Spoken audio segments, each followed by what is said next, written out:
నమస్తే, welcome to city 24/7 top debate. నేను సురేష్. ప్రకృతి విలయంతో తీవ్రంగా నష్టపోయిన వైనాడ్ వాసుల బాధలు వర్ణనాతీతం. ఈ విధ్వంసంలో కొట్టుకుపోయిన ప్రాంతాల ప్రజల పట్ల ఎంతో ఉదారతతో మానవత్వంతో వ్యవహరించాల్సిన అవసరం కూడా ఉంది. విపత్తు జరిగినప్పటి నుంచి కేరళ ప్రభుత్వం వైనాడుకు అండగా ఉన్న కేంద్ర ప్రభుత్వం నుండి కూడా మరింత సాయం అందాలని ప్రజలు ఆశిస్తున్నారు. ఆత్మీయులను సర్వస్వం కోల్పోయిన వారికి రిలీఫ్ ప్యాకేజ్ ఎంతో అవసరం.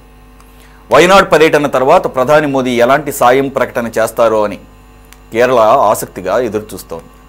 కొండచర్యల ఉపద్రవాన్ని జాతీయ విపత్తుగా ప్రకటించాలని విపక్షం మొత్తం ముక్త కంఠంతో డిమాండ్ చేస్తోంది. కాకపోతే నిబంధనలు, చట్టపరాంశాలు అంటూ మెలికలు పెట్టే కేంద్రం ఏం చేస్తుందనేది ఆసక్తికరంగా మారింది. మరోవైపు రాజ్యసభ పరిణామాలు హీటెక్కిస్తున్నాయి. పెద్దల సభ చైర్మన్ జగదీప్ ధన్కడ్ ఎంపీ జయా బచ్చన్ను పిలిచిన విధానం వ్యంగ్యంగా ఉందనే అంశంలో ఇద్దరి మధ్య మాటల తూటాలు పేలాయి. అది చివరికి విపక్షం వాకౌట్కు దారితీసింది. తరచూ విపక్ష సభ్యులను పదే పదే అవమానిస్తున్న చైర్మన్పై అభిశంసన తీర్మానం పెట్టే యోచనతో ఇండియా కూటమి ఉంది. ఇప్పటికే ఈ నోటీసుపై 87 మంది విపక్ష ఎంపీలు సంతకాలు పెట్టినట్లుగా తెలుస్తోంది. త్వరలో అభిశంసన నోటీస్ ఇచ్చే అవకాశం ఉంది. అయితే ఇది తీర్మానం వరకు వెళ్లకపోయినా ధన్ఖడ్ ఏకపక్ష పోకడలను ఎత్తిచూపడమే లక్ష్యమని ఇండియా టీం అంటోంది. ఈ జాతీయ అంశాలపై ఈరోజు చర్చ, డిబేట్లో పార్టిసిపేట్ చేస్తున్నారు. కాంగ్రెస్ నుంచి APCC X general secretary Talluri Vijay Kumar గారు, అలాగే బీజేపీ సీనియర్ నాయకులు సత్యమూర్తి గారు. నమస్తే సార్. సిపిఎం సీనియర్ నాయకులు జోలకంటి రంగారెడ్డి గారు. మరి కాసేపట్లో analyst, senior journalist Uppala Lakshman గారు కూడా జాయిన్ అవుతారు. సత్యమూర్తి గారు నమస్తే అండి. సార్, ఈరోజు ప్రధానమంత్రి మోదీ గారు వైనాడ్ పర్యటన, ఏరియల్ సర్వే, అలాగే గ్రౌండ్ లెవెల్లో కూడా, గ్రౌండ్ జీరోలో కూడా పర్యటించారు. అలాగే అక్కడ రిలీఫ్ క్యాంప్స్లో ఉన్నటువంటి బాధితుల్ని, అలాగే చికిత్స పొందుతున్నటువంటి ఎవరైతే హాస్పిటల్లో ఉన్నారో వాళ్ళని కూడా పరామర్శించడం జరిగింది. ఆ తర్వాత మీడియాతో కూడా మాట్లాడారు. ఈ మొత్తం పర్యటన మోదీతో పాటుగా కేరళ ముఖ్యమంత్రి పినరయి విజయన్, అలాగే గవర్నర్ కూడా పంపిణీ చేశారు. ఆ తర్వాత ప్రెస్తో బ్రీఫ్గా మాట్లాడటం కూడా జరిగింది. దానిలో భాగంగా ఆయన this disaster is not normal అని ఆయన అడ్మిట్ చేయటం, అలాగే కేంద్రం ఎవ్రీ పాసిబుల్ సపోర్ట్ చేస్తుంది, సాధ్యమైనంత ఎంత అవకాశం ఉంటే అంత అని చెప్పేసి.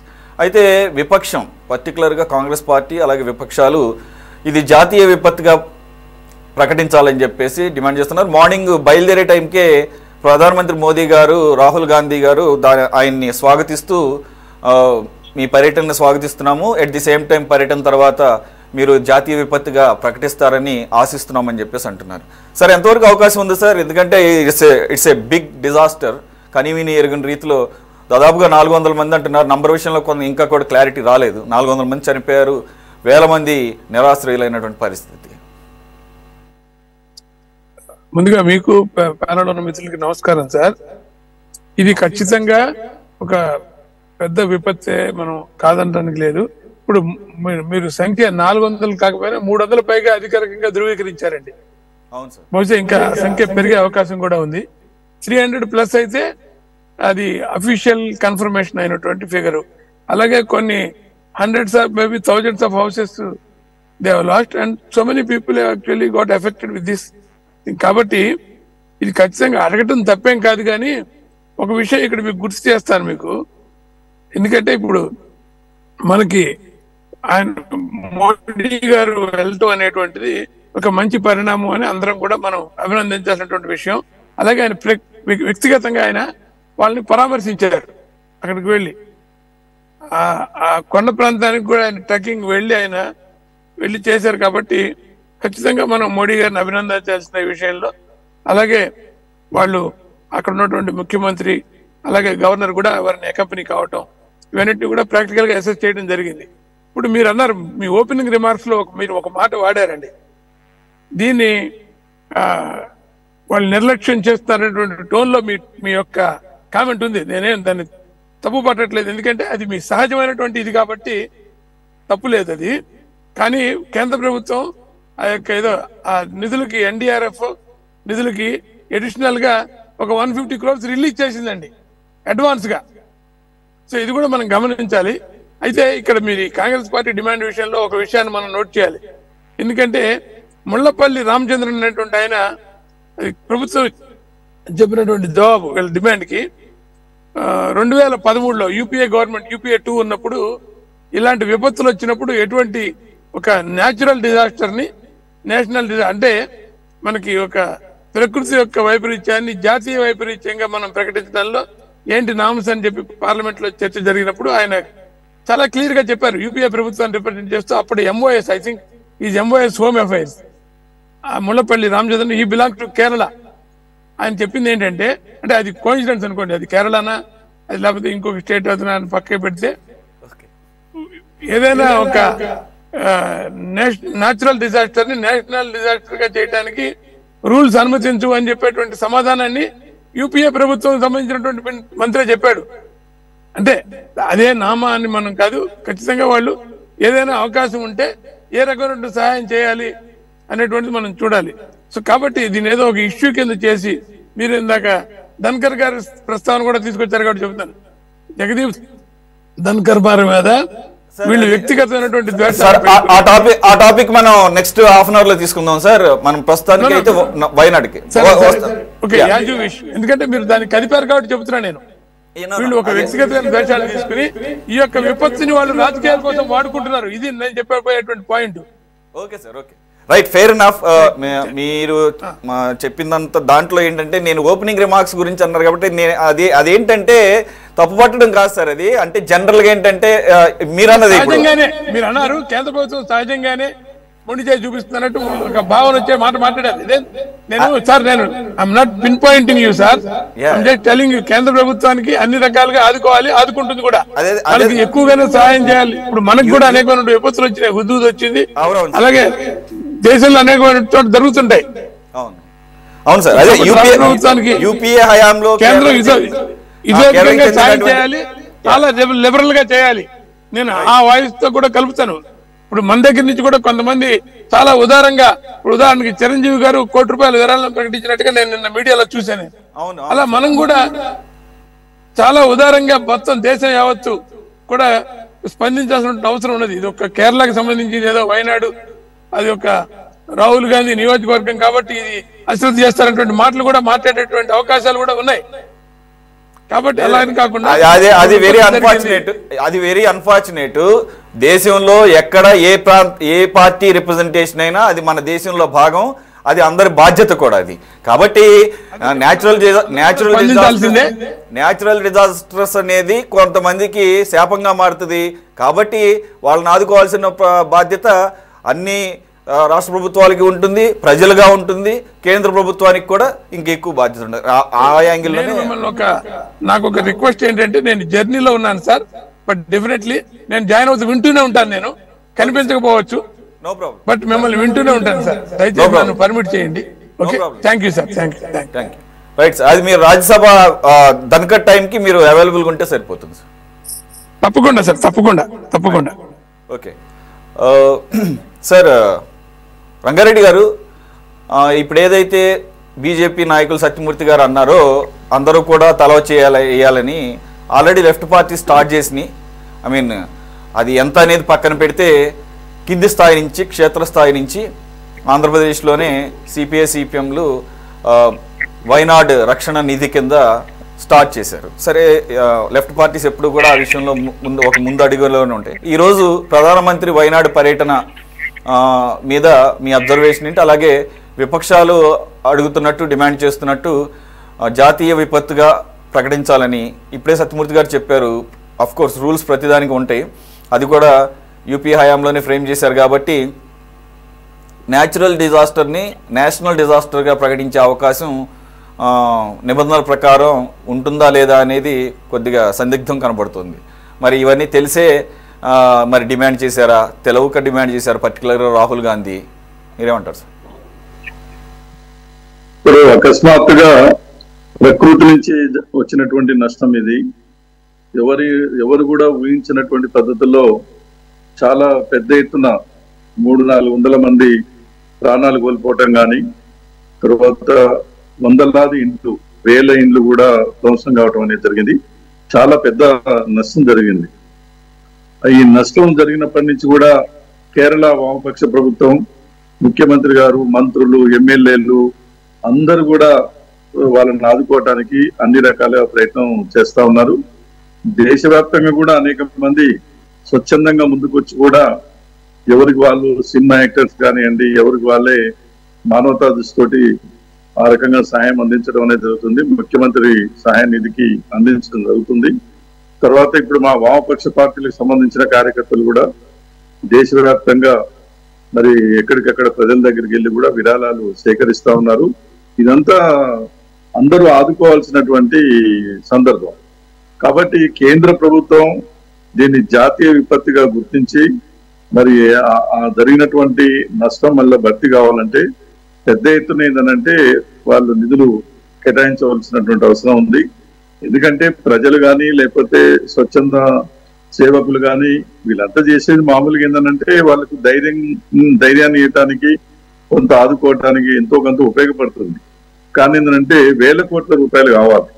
వేల కోట్ల రూపాయలు కావాలన్నప్పుడు అది కేంద్ర ప్రభుత్వం మాత్రమే ఆ శక్తి ఉంటుంది. కాబట్టి జాతీయ విపత్తిగా గుర్తించి ప్రకటించి దానికి అవసరం ఉన్న సహాయం చేయాలి. గత ప్రభుత్వం చేయలేదని ఈ ప్రభుత్వం చేయకుండా ఉండటం అనేది సరైనది కాదు. గత ప్రభుత్వం చేస్తేనే చేయాలని ఏముంది? గత ప్రభుత్వం చేయలేదనుకోండి, చేయకపోతే అప్పుడు ఆ ప్రభుత్వాన్ని తప్పు పెట్టారు. మనం చేసేటువంటి కార్యక్రమం మంచిదా చెడ్డదా, ఎటువంటి పరిస్థితుల్లో చేస్తున్నాం అని చెప్పేసి రాజకీయాలకు అతీతంగా ఆలోచించాలి. ఇది ఎందుకంటే రాజకీయ కోణం నుంచి రాజకీయ స్వార్థం కొరకు ఎవరు వాళ్ళు వాడుకోవడానికి ప్రయత్నం చేయొద్దు. ఇది ప్రజలు అక్కడ ఉన్నటువంటి ప్రజలందరూ అన్ని పార్టీల వాళ్ళకి సంబంధించిన వాళ్ళు ఉంటారు. తర్వాత ఏంటంటే పార్టీలకు అతీతంగా వాళ్ళని ఆదుకోవాలి. కేరళ రాష్ట్రాన్ని, ఆ ప్రాంతాన్ని అన్ని విధాలుగా మళ్ళీ నిలబెట్టుకోవాలనేటువంటి ఆలోచనతోటే ఇవాళ ప్రధానమంత్రి కూడా ఆయన సహృదయంతో ఆలోచించి వారు స్వయంగా పోయి చూశారు కాబట్టి ఆ జరిగిన నష్టం అదంతా కూడా జాతీయ విపత్తిగా ప్రకటించడం వల్ల ఎక్కువ ప్రయోజనం ఉంటుంది. మరి ఆ రకంగా ప్రధానమంత్రి గారు ముందుకొచ్చి మరి అట్లా ప్రకటిస్తారని చెప్పేసి ప్రజలు కోరుకుంటా ఉన్నారు. అందరూ ఆశించడం అనేది జరుగుతుంది. అప్పుడు మాత్రమే న్యాయం జరుగుతూ ఉంది. మా పార్టీ వైపు నుంచి మేము కోరుకునేది అది. కేంద్ర ప్రభుత్వం బాధ్యతగా కేంద్ర ప్రభుత్వం చేయాలి. రాష్ట్ర ప్రభుత్వం పరిధిలో వాళ్ళ బాధ్యతగా వాళ్ళు అప్పటి నుంచి కూడా అహర్నిశలు కష్టపడి అన్ని విధాలుగా వాళ్ళు ఫిజికల్ గా ఫీల్డ్ మీద పోయి పనిచేస్తున్నారు ఒక వాలంటీర్స్ గా. తర్వాత ఆర్థికంగా కూడా అన్ని విధాలుగా వాళ్ళు అక్కడ పనిచేయటం అనేది జరుగుతుంది. ప్రజల నుంచి కూడా సహకారం తీసుకోవడం అనేది జరుగుతూ ఉంది. కేంద్ర ప్రభుత్వం యొక్క బాధ్యత దీంట్లో కీలకం కాబట్టి దీని ఒక కేరళ రాష్ట్రం అనేది కాకుండా, ఆ జిల్లాకు సంబంధం అనేది కాకుండా జాతీయ విపత్తుగానే గుర్తించి ఆ రకంగా ఆ రాష్ట్రాన్ని, తర్వాత నష్టపోయినటువంటి ఆ ప్రజల్ని, ఆ ప్రాంతాన్ని ఆదుకోవాలి, అభివృద్ధి చేయడానికి ప్రయత్నం చేయాలి. ఏ మాత్రం కూడా వెనకడుగు వేయొద్దు, వేరే ఆలోచన చేయొద్దు అనేది మేము కోరుకుంటాం. Okay sir. రంగారెడ్డి గారు, విజయ్ కుమార్ గారు, ఇకపోతే కాంగ్రెస్ పార్టీ ప్రధానంగా రాహుల్ గాంధీ గారు డిమాండ్ చేస్తున్నారు ఇది జాతీయ విపత్తుగా ప్రకటించాలని. సరే, ఈరోజు ప్రధానమంత్రి గారు స్వయంగా పరిశీలించడానికి పర్యటనకు వెళ్ళారు కాబట్టి స్వాగతిస్తూనే ఆయన తర్వాత అయినా జాతీయ విపత్తుగా ప్రకటిస్తారని ఆశిస్తున్నామని చెప్పేసి ఆయన చెప్పడం జరిగింది. ఇకపోతే రూల్స్ ప్రకారమే ఇవన్నీ జరుగుతాయి అని చెప్పేసి మనకు కొన్ని ఫ్రేమ్ చేసుకో, ఆ రూల్స్ కూడా ఒక క్రమబద్ధీకరించలేదు, ఒక దాన్ని స్టాండర్డైజ్డ్గా లేవు అని చెప్పేసి కూడా కొన్ని వార్తలు వినపడుతున్నాయి. ఫర్ ఎగ్జాంపుల్, చాలా ఎక్స్ట్రాడినరీ అంటే సర్కమ్స్టాన్సెస్లో నష్టం జరిగినప్పుడు దాన్ని అరుదైన విపత్తుగా అంటే 1/3 వంతు జనాభాని, రాష్ట్రంలో ఉన్న జనాభాని ఎఫెక్ట్ చేసేదటికి. 1/3 అనేది అసలు చాలా లార్జ్ స్కేల్ అనుకోవాలి. ఏకంగా అంతమందిని ఎఫెక్ట్ చేస్తేనే అరుదైన విపత్తుగా ప్రకటించడం అంటే ఆల్మోస్ట్ ఇంపాసిబుల్. అలాగని చెప్పేసి అరుదైన విపత్తు అంటే డెఫినేషన్ ఇవ్వలేదట 10వ ఆర్థిక సంఘం. మరి ఈ రకమైనటువంటి terms and conditions, rules and regulations మధ్య దీన్ని ఎంతవరకు జాతీయ విపత్తుగా ప్రకటిస్తారని చెప్పేసి మీరు ఆశిస్తున్నారు? రాహుల్ గాంధీ గారు చెప్పారంటే అనాలోచితంగా చెప్తే కాదండి. ఇందాక బీజేపీ నాయకులు సత్యమూర్తి గారు అన్నది ఖండిస్తున్నాను. ఎందుకంటే రాహుల్ గాంధీ గారు గత 5-6 సభల్లో ఎంపీగా చేసిన వ్యక్తి, తరతరాలుగా వాళ్ళు పార్టీ ప్రజల కోసం నడుస్తున్న వాళ్ళ ఐకాన్స్ వాళ్ళు. ఎందుకంటే ఎప్పుడు కూడా ప్రజల సంక్షేమమే కోరుకుంటారు. ఆ విధంగా అనాలోచితంగా మాట్లాడతాడు అనేది మట్టుకు రాహుల్ గాంధీ గారు మాట్లాడతారు అనేది మట్టుకు చాలా హాస్యాస్పదంగా ఉందని చెప్పింది. ఇంకోటి ఏంటంటే సార్, 2/3 వంతు అంటే సౌత్ మొత్తం కొట్టుకుపోతేనే జాతీయ విపత్తుగా ప్రకటిస్తారా? అంతే కదా. 3వ వంతు దేశంలో 3వ వంతు దక్షిణ ప్రాంతమే కదా. అంటే విచక్షణ రహితంగా మాట్లాడడం అనేది చాలా హాస్యాస్పదం. తర్వాత మీకు యాజ్ పర్ న్యాచురల్ యాక్ట్ ప్రకారం మీకు కొండలు కానీ, పర్వతాలు కానీ, సముద్రాలు కానీ, నదులు కానీ అన్నీ జాతీయ ప్రభుత్వం, మన కేంద్ర ప్రభుత్వం చేతిలోనే ఉంటాయండి. దాని ప్రకారం చూసుకున్న ఇది జాతీయ విపత్తుగానే ప్రకటించాలి. ఇప్పుడు మీరు ప్రధానమంత్రి గారు ప్రకటిస్తున్న మీరు చూపుతున్న క్లిప్పింగ్స్ లోనే ఆ బండరాళ్ళు చూసారా? అటువంటి బండరాళ్ళకి ఎవరు తట్టుకోగలరండి? ఏమి తట్టుకోగలరండి? అసలు బిల్డింగ్లు ఏం తట్టుకోగలరు? మరి జాతీయ విపత్తు కాకపోతే ఇది నేచురల్ కెలామిటీ, కాకపోతే ఇంకేటిది? Full natural calamity. వరద వస్తే వరద వస్తుందని హెచ్చరిక ఉంటుందండి. దాని ప్రకారం ప్రజలకు అప్రమత్తం చేస్తారు. మొన్న అది ఒక బాధ్యతారాహిత్యంగా మేము రాజ్యసభలో మొన్న హోంమంత్రి గారు చెప్తా, అమిత్ షా గారు మేము హెచ్చరించాము, కేరళ ప్రభుత్వం వినలేదు అని అన్నారు. ఎంత హాస్యాస్పదం అండి అది. హెచ్చరించామని మీరు కేరళ ప్రభుత్వం వినప్పుడు మీరు పబ్లిక్ గా ఒక అలర్ట్ ఇవ్వాలి కదా. మనకున్న సెల్లలో, మనం ఉన్న ప్రాంతాలలో, మన ఆ ప్రాంతం వాళ్ళకి కాకపోయినా సరే, ఇదిగో 7 గంటల్లో 8 గంటల్లో పిడుగులు పడుతున్నాయి, మీరు అందులో అలర్ట్ గా ఉంటుందని మీరు కాషన్ ఇస్తున్నారు కదా. మరి అలాగే ప్రజలందరికీ ఎందుకు కాషన్ ఇవ్వలేకపోయారు? ఇది ఎంత సార్? అదే సార్, కంటిన్యూ చేయండి. ఇప్పుడు ఆ కాషన్ ఇప్పుడు కేరళ ప్రభుత్వం ముఖ్యమంత్రి గారు వినలేదండి. మీరు కమ్యూనిస్టుల మీద లేకపోతే ఇండియా అలయన్స్ మీద కోపం ఉండొచ్చు, కానీ ఇటువంటి విషయంలో ప్రజలను తప్పుదో పట్టించే ఆలోచన చేయకూడదు. ఎందుకు చేయకూడదు అంటానంటే, మనకు బాగా టెక్నాలజీ పెరిగింది. మీకు ఢిల్లీలో మాట్లాడుతుంటే నిమిషంలో మనకి ఇక్కడ తెలిసిపోతుంది. అటువంటిది ఢిల్లీలో మీరు అప్పుడు సభలు జరుగుతున్నాయి కదా, సభలో అనౌన్స్ చేయొచ్చు కదా. 2 ఉభయ సభలు కూడా జరుగుతున్నాయి. అటు లోయర్ సభ, హైయర్ సభ 2 జరుగుతున్నప్పుడు అక్కడ అనౌన్స్ చేయొచ్చు కదా. కేరళ గవర్నమెంట్ వినలేదు అంటున్నారు. ఒక ప్రజలని ప్రజా పాలన నడిపిస్తున్న ప్రజల ప్రభుత్వం వాళ్ళ ప్రజలను చంపుకోవాలని చూస్తారండి. అది ఇర్రెస్పెక్ట్ ఆఫ్ స్టేట్మెంట్ అని కాంగ్రెస్ పార్టీ మేము ఖండిస్తున్నాం. తర్వాత మీకు దీనిని ఖచ్చితంగా కూడా 10th ఫైనాన్స్ కమిషన్ యాక్సెప్ట్ చేయలేదన్నారు. మీరు ప్రభుత్వం పెట్టిన ప్రణాళిక సంఘం తీసేసి నీతి ఆయోగ్ పెట్టారు. ఎందుకు?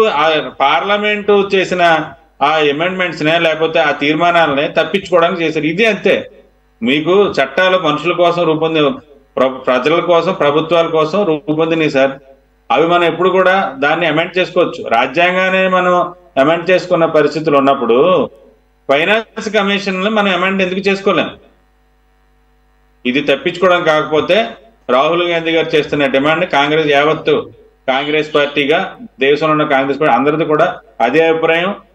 అలాగే ఇండియా గవర్నమెంట్, ఇండియా అలయన్స్ కూడా అదే అభిప్రాయం.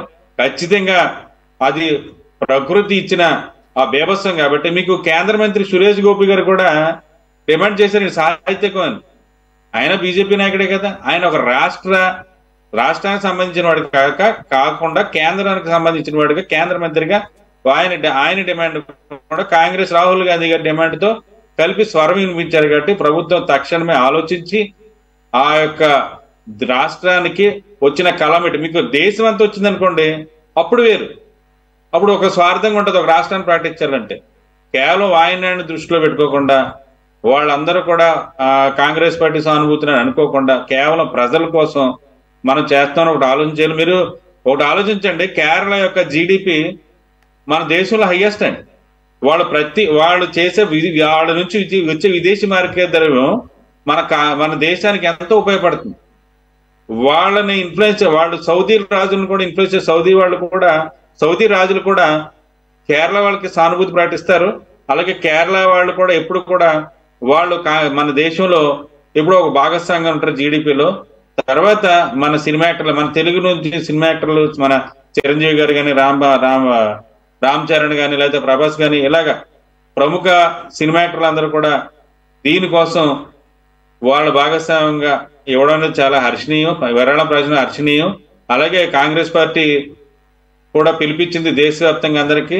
అలాగే మా వాళ్ళు కూడా వాలంటీర్లుగా వెళ్ళి విజయ్ కుమార్ గారు, తర్వాత క్యాంపులు పెట్టడం. విజయ్ కుమార్ గారు, మీరు ఒకటి ప్రస్తావించారు కాబట్టి నాకు గుర్తొచ్చింది. గతంలో కూడా కేరళలో విపత్తు సంభవించినప్పుడు మీరు అన్నట్లుగా అక్కడి నుంచి సౌదీకి వెళ్ళే వాళ్ళు ఎక్కువ మంది ఉంటారు కాబట్టి సౌదీ గవర్నమెంట్ తమ మనుషులుగా భావించి ఒక సాయం, అప్పుడేదో ఆర్థిక సాయం ప్రకటించినట్టుగా గుర్తు. అది మన గవర్నమెంట్ అది రిజెక్ట్ చేసినట్లుగా అప్పుడు నాకు గుర్తుంది. అంటే మీరు ఆ పాయింట్ని రైజ్ చేశారు కాబట్టి మీకు ఆ విషయం చెప్తున్నాను. అంటే అప్పుడు వేరు ఇప్పుడు వేరు సార్. ఇప్పుడు బాగా చాలా భయంకరమైన కలామిటీగా సార్ ఇది. అర్ధరాత్రి తెలియకుండా ప్రభుత్వాలు అలర్ట్ లేకుండా వచ్చిందండి. ఇప్పుడు కేంద్ర ప్రభుత్వం బాధ్యత రాహిత్యం ఎక్కువ కనబడుతుంది. ఎందుకంటే మీకు వెదర్ డిపార్ట్మెంట్లు అని కూడా వాళ్ళ చేతుల్లో ఉంటాయి, శాటిలైట్లు అని వాళ్ళ చేతుల్లోనే ఉంటాయి. సమాచారం ముందుగా హోంమంత్రికి వెళ్తుంది. ఈ విషయంలో ప్రభుత్వం యొక్క తప్పిదం ఉంది కాబట్టి, కేంద్ర ప్రభుత్వం తప్పిదం ఉంది కాబట్టి వెంటనే దీన్ని జాతీయ విపత్తుగా ప్రకటించి అక్కడ ఇమీడియట్గా ఇల్లు పునర్నిర్మాణం చేయడం, గ్రామాల పునర్నిర్మాణం చేయడం, ప్రజలకు ఆపన్న హస్తం ఇవ్వడం, నష్టపరిహారం ఇవ్వడం, ఇవన్నీ కూడా మీకు ఏదో ఒక చారిటీ ప్రకటించినట్టు కాకుండా వాళ్ళకి ఒక గ్రాంట్ లాగా ప్రకటించి వెంటనే ఆదుకుంటే రాష్ట్రం త్వరగా కోలుకుంటుందండి. ఎందుకంటే మీకు నేను ఇందాక చెప్పినట్టు కేరళ యొక్క పాత్ర ఎంతో ఉందండి దేశ అభివృద్ధికి. సౌత్లోనే హైయెస్ట్ లిటరసీ ఉన్న ఆ ప్రాంతం, అలాగే అభివృద్ధి ఉన్న ప్రాంతం, దేవభూమిగా పిలువబడే ఆ ప్రాంతం ఖచ్చితంగా మరల దాన్ని త్వరగా కోలుకొని వాళ్ళు కామార్ల పునర్నిర్మాణం జరగాలంటే కేంద్రం ఖచ్చితంగా దీన్ని జాతీయ విపత్తుగా ప్రకటించాలి, వాయునాన్ని ఆదుకోవాలి. ఇక ముందు అటువంటి విపత్తులు రాకుండా చర్యలు తీసుకోవాలి. ఈ విషయంలో మటుకు ప్రభుత్వం వెంటనే ఈవేళ ఆయన పర్యటించడానికి చాలా ఆనందదాయకం ప్రధానమంత్రి గారు. అలాగే అంతే సహృద్భావంతో ఆయన ప్రకటించాలని కాంగ్రెస్ పార్టీగా కోరుచున్నాం. ఓకే, సత్యమూర్తి గారు, ఒకటి అలర్ట్ చేయటం విషయంలో కొంత నిర్లక్ష్యం వహించారు అని చెప్పేసి విమర్శలు వినపడుతున్నాయి. ఇప్పుడే మీరు విన్నారు. ఆ విషయంలో ప్రభుత్వం స్పందించాల్సిన తీరులో స్పందించి ఉంటే, అట్లీస్ట్ పబ్లిక్ని అలర్ట్ చేసి ఉంటే వేరేగా ఉండేదేమో అని చెప్పేసి కూడా ఒక వాదన ఉంటుంది. అలాగని చెప్పేసి ఎవరిని దీనికి ఒక కారణం చేయాల్సినటువంటి అవసరం లేదు. ఇంకొకటి, అసలు ఎందుకు జరిగింది విపత్తు అంటే, అక్కడ ఏదైతే ప్లాంటేషన్స్ కోసం అక్కడ అడవుల్ని లేదంటే కనుక వాటిని కొట్టేయడం జరిగిందే, అదే దీనికి కారణంగా కూడా సైంటిస్టులు చెప్తున్నటువంటి పరిస్థితి. మరి అక్కడ స్టేట్ గవర్నమెంట్ ఎందుకని దాన్ని సీరియస్గా తీసుకోలేదు, ఇప్పుడు అది కూడా ఒకటి చర్చనీయాంశమైంది. మీ అబ్జర్వేషన్ ఏంటి సార్?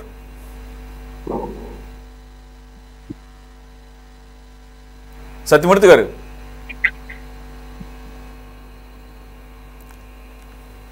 సార్ సత్యమూర్తి గారు వినపడుతుందండి? ఇప్పుడు ఓకే సార్. ఏం లేదు, నేను చెప్పేది ఏంటంటే, ఇప్పుడు ఇందాక పెద్దలు చెబుతూ ఆర్ఎస్ఎస్ కూడా అక్కడ ఇద్దరు స్వయంసేవకులు కూడా కోల్పోయిందండి రిలీఫ్ ఆపరేషన్లో. దేశవ్యాప్తంగా కూడా దీనికోసం రిలీఫ్ ఆపరేషన్ కోసం వాళ్ళు కార్యక్రమాలు, అంటే మీరు నాకు సిపిఎం అనే చెప్పారు, వాళ్ళే కాదండి, సంఘం కూడా చేస్తుంది. ఇది మనం గుర్తించాలి.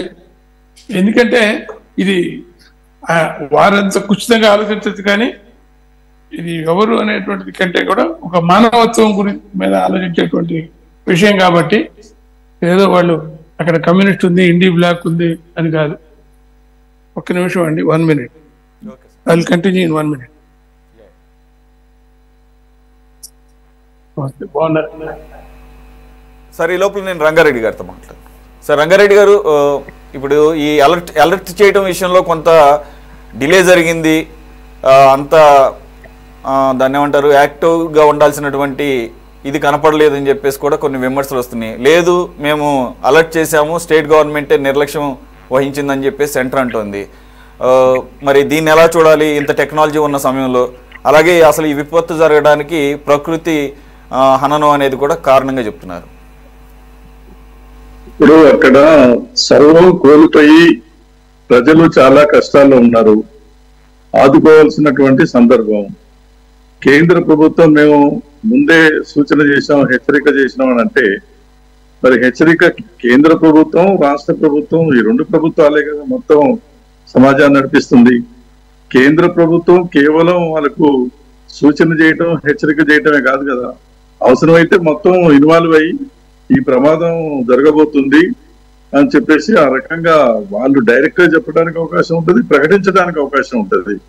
మరి వాళ్ళు ఏ రకంగా హెచ్చరిక చేశారు, సూచన చేశారు, సీక్రెట్ గా చేశారా, అది ఓపెన్ గా చేశారంటే ఓపెన్ గా చేయలే కదా, తర్వాత కదా వాళ్ళు చెప్పింది.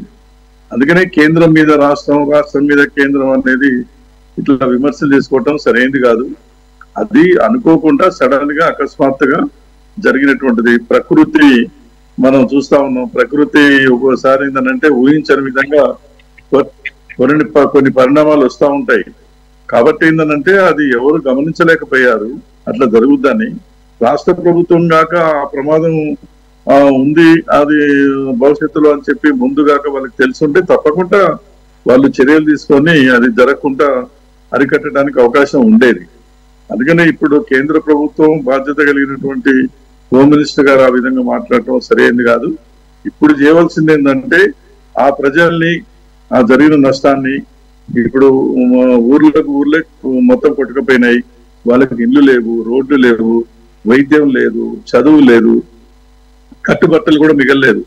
కాబట్టి పెద్ద ఎత్తున కేంద్రం నుంచి జాతీయ ఉత్పత్తిగా గుర్తించి వాళ్ళు సహాయపడడా, రాష్ట్ర ప్రభుత్వ పరిధిలో వాళ్ళు చేయవలసిన పని వాళ్ళు చేయాలి తప్ప ఇప్పుడు ఆ రకంగా విమర్శ చేసి ఏదో మేము చెప్పినప్పటికీ కూడా వాళ్ళు పట్టించుకోలేదు, నిర్లక్ష్యం చేసినని అది అట్లా ఆరోపణ చేసి చేతులు దుక్కునేటువంటి ప్రయత్నం చేస్తే అది సరైనది ఏమాత్రం కూడా కాదని చెప్పేసి మేము చెప్పదలుచుకున్నాం. ఇటువంటి సందర్భంగా అటువంటి వ్యాఖ్యానాలు, అటువంటి ఆ విధంగా మాట్లాడటం అనేది సరైనది కాదు. ఎట్లా ఆదుకోవాలి, ఎట్లా నిలబెట్టాలి, ఆ కోల్పోయినటువంటి దాన్ని, నష్టం జరిగిన దాన్ని ఏ విధంగా దాన్ని కూర్చాలనేది ఆలోచించాలి. ఆ విధంగా రాజకీయ ప్రయోజనాల కొరకు మరి ఎవరికి వాళ్ళే మాట్లాడితే అది ప్రజలు కూడా దాన్ని స్వీకరించరు. ఇది సందర్భం కాదు, ఆ విధంగా మాట్లాడకూడదు, ఆదుకోవటానికి ముందుకు రావాలి. ఓకే, సత్యమూర్తి గారు ప్లీజ్ కంటిన్యూ సార్. సార్ ఇప్పుడు మనం ఇది ఖచ్చితంగా ఇప్పుడు ఇందాక వారు చెప్పినట్టుగా మన కాంగ్రెస్ మిత్రులు చెప్పారు, కరెక్టే. రాహుల్ గాంధీ ఆయన సీనియర్ సభ్యుడే, ఆయన ఒక కేవలం దేశోద్ధారణకు పుట్టినటువంటి వ్యక్తి కాబట్టి అని ఆయన వారు చెప్పినట్టుగా మనం దాన్ని నేను తప్పు పట్టట్లేదు సార్. ఇది ఎవరైనా కూడా మనం సహాయం చేయాల్సిందని నేను చెబుతున్నాను. ఇప్పుడు అలాగే విపత్తు గురించి చెప్పింది ఇట్స్ ఆన్ రికార్డ్ అండి, ఏదో మనం మాట్లాడితే సరిపోదు. ఆ తర్వాత కూడా మనకి క్లారిటీ కూడా వచ్చింది. ఇప్పుడు అమిత్ షా గారు ప్రకటన చేశారంటే ఊరికే మాట్లాడటం కాదు కదా, దానికి సంబంధించిన కమ్యూనికేషన్ వెళ్ళిందా లేదా అన్న విషయం కూడా మనకు కన్ఫర్మేషన్ వచ్చింది. అది మీరు గమనించలేదు నాకు తెలియదు, కన్వీనియంట్ గా మర్చిపోతే అది పక్కన పెడదాం. అది అసలు విషయం కాదండి. వాళ్ళ విపత్తు జరిగిపోయింది, అక్కడ వాళ్ళ సహాయం జరగాలి. ఇది నీ అశ్రద్ధ వల్ల జరిగిందా, నా అశ్రద్ధ వల్ల జరిగిందా, లేకపోతే మీరు చెప్పినట్టుగా అక్కడ పర్యావరణంలో అనేటువంటి చర్యలు తీసుకోకపోవడం వల్ల, అడుగులు కొట్టేయడం వల్ల, ఇవన్నీ కూడా మనం తర్వాత అనలైజ్ చేసుకోవాల్సిన విషయాలే చేసుకోవచ్చు. కానీ ఇవాళ ఫస్ట్ అండ్ ఫార్మోస్ట్ థింగ్ వాళ్ళకి సహాయం ఎలా చేయాలి. కాబట్టి ఆ విషయం మీద మనం మాట్లాడటం బెటర్ అని. వాళ్ళు ఇలా అన్నారు, వీళ్ళు ఇలా అన్నారు కంటే, ఎందుకంటే మిగతా the rest of the everything is on record. వాళ్ళ రికార్డు ఉన్నది మనం కాదనలేం కదా. ఇప్పుడు నేను చెప్పారా లేదా, వాళ్ళ కమ్యూనికేషన్ వెళ్ళిందా లేదా, ఈ బహిరంగంగా మైకులో ఎందుకు చెప్పలేదు, సభలో ఎందుకు చెప్పలేదు, ఇవన్నీ రకరకాల మాట్లాడచ్చు. ఇప్పుడు ఇందాక మీకు ఇంకొక విషయం నేను చెప్తాను. ఇక్కడ మోడీ గారి పర్యటనని, కేరళ పర్యటనని విమర్శిస్తూ అంటే దాన్ని తప్పుపడుతూ కంటే కూడా దాని మణిపూర్ ఎందుకు వెళ్ళలేదని అడుగుతున్నాడు ఆయన. వాళ్ళు ఏం చెప్పాలండి వీళ్ళకి, కాంగ్రెస్ వాళ్ళకి?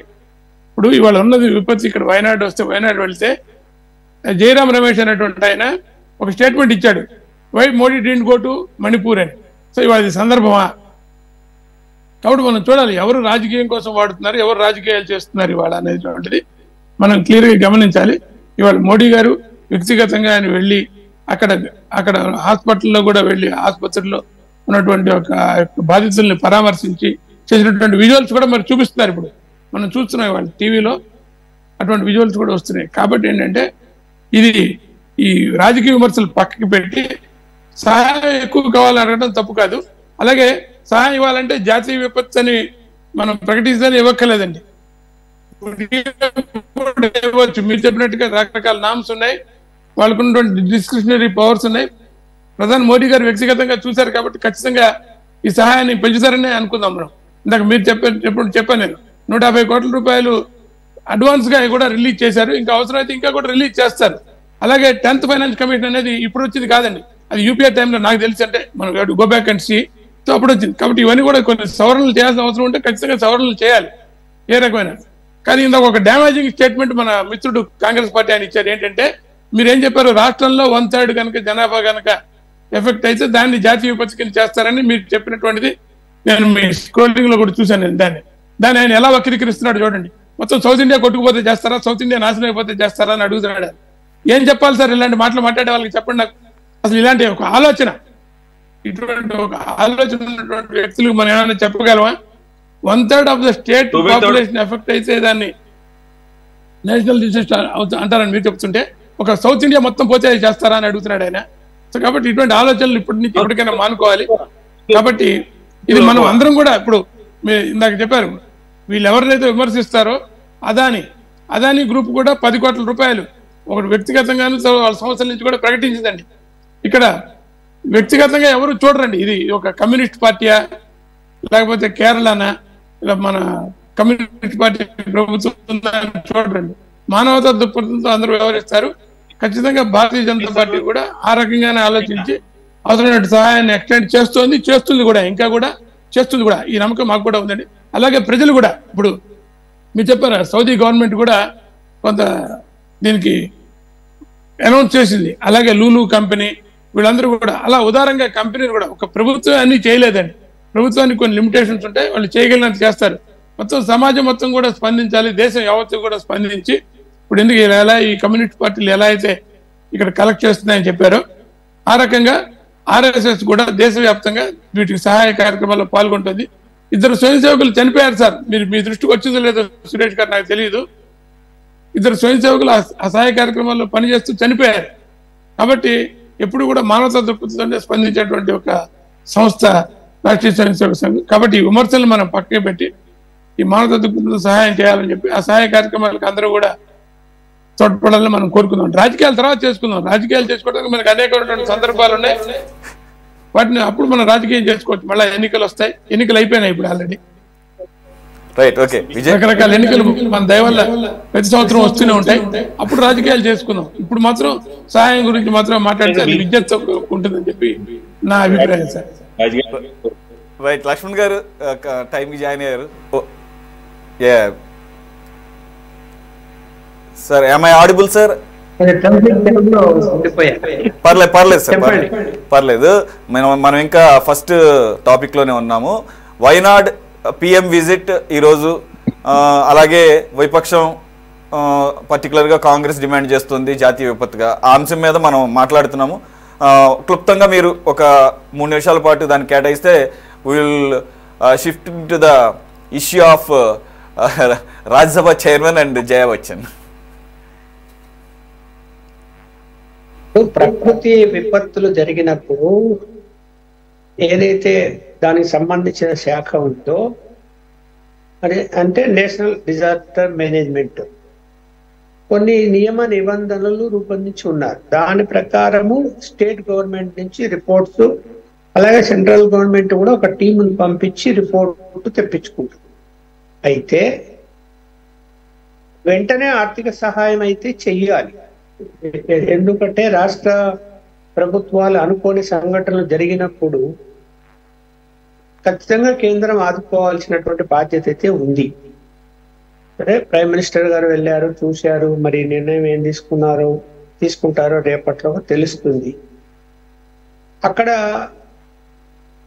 అనుకోని సంఘటన జరిగింది, చాలా మంది చనిపోయారు, అది బాధాకరమైనటువంటి అంశం. రాష్ట్రం ఏదైనా కానీ మనము ఏమైపోతున్నదంటే ప్రతిపక్ష పార్టీలు కూడా ప్రతిదాన్ని రాజకీయం చేస్తున్నాయి. ఇది ఇక్కడ ఎన్డీఏ కూటమి గవర్నమెంట్ లేదు కాబట్టి ఈ రాష్ట్రంలో మాకు అన్యాయాలు చేస్తున్నారు అని మాటలు మాట్లాడతారు. పోనీ బీజేపీ పాలిత రాష్ట్రాలకు ఏమన్నా అత్యంత సహాయాలు ఏమన్నా చేస్తున్నారా, రూల్స్ వ్యతిరేకంగా ఏమన్నా చేస్తున్నారా? చేయలేదు కదా. నీతి ఆయోగ్ వచ్చిన తర్వాత పద్ధతులు పాటిస్తున్నారు, కొన్ని ప్రత్యేక సందర్భాల్లో నిధులు కేటాయిస్తాయి. తప్పకుండా కేరళకు కూడా ఉదారంగానే వ్యవహరించాలి. విపత్తు జరిగింది, చనిపోయిన కుటుంబాలను ఆదుకోవాలి, అన్ని విధాలుగా ఆదుకోవాల్సిన అవసరం. రాష్ట్రం ఏదైనా కావచ్చు, పరిపాలన ఏ పార్టీ అయినా ఉండొచ్చు. దానికి కేంద్రం కూడా కేంద్రంలోని ప్రభుత్వం, అక్కడ ఎన్డీఏ కూటమి ప్రభుత్వం ఉన్నా కూడా చేయవలసింది ప్రభుత్వం, రాజకీయ పార్టీలు కాదు కదా. కాబట్టి ఇక్కడ ఎలాంటి విభేదాలు చూపించాల్సిన అవసరం అయితే లేదని నేను